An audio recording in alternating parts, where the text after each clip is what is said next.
Hello guys, तर तुमचं पुन्हा एकदा स्वागत आहे ब्लॉग विथ मोनोमध्ये. तर हे 10 दिवसांचं विसर्जन होतं, तर मी यशला फोन करून बोलली का चल आपण जाऊयात गणपती बघायला, विसर्जन बघायला.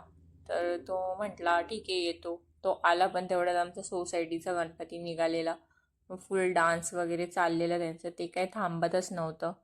मग यश आणि मी परत जाऊन आमच्या घरी बसलो. मग थोड्या वेळाने ठरवलं जायचं. तो दुकानात गेलेला, मी चहा ठेवलेला तर बिस्किट आणायला गेलेला, तर तो म्हणे का अजून गेट पाशीच येतं, आम्हाला गाडी काढायलाच जागा नव्हती. तर मग आम्ही ठरवलं की थोड्या वेळाने जाऊ. थोड्या वेळ करता करता करता आम्हाला लेट झाला. मग आम्ही डायरेक्ट प्लॅनच कॅन्सल केला. मग आम्ही केला प्लॅन पाणीपुरी खायचा. ॲक्च्युली यश बोलत होता शोरमा खायचा, पण त्या दिवशी होता शनिवार. तर त्याला म्हटलं शोरमा नको, आपण वेगळं काहीतरी खाऊ.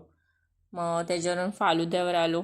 पण नंतर म्हटलं पाणीपुरीच खाऊ. मग गेलो. पहिले पाणीपुरी पण नाही, पहिले झालेलं फालुदा, फालुद्यानंतर आईस्क्रीम.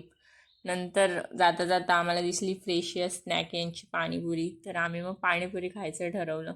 ती पण एक नंबर होती गाईज. ॲक्च्युली आम्ही पहिल्यांदा खाल्लेली.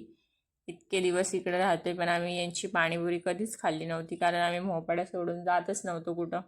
चांबारली थांबलोच नाही कधी, कारण डायरेक्ट एक तर पुढं जायचो खायला, किंवा मग डायरेक्ट मोपाड्यातच खायचो. मग काय नाही खाल्ली वगैरे. मग देन रिटर्न गेलो. घरी जात असताना मग पप्पांचा फोन आला. मग पप्पा म्हणे भाजी आणा. आणि इथे होतं चिखल भरपूर सारं.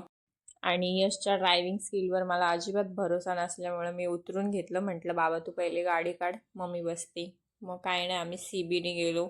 त्याला टाईमपासच करायचं होतं. मग CBने गेलो आणि परत आमच्या घराच्याच इथून फिरून गेलो, पण मम्मी पप्पांना न सांगता गेलो. सो असा होता आजचा व्लॉग. नक्की सांगा कसा वाटला. थँक्यू. Keep support.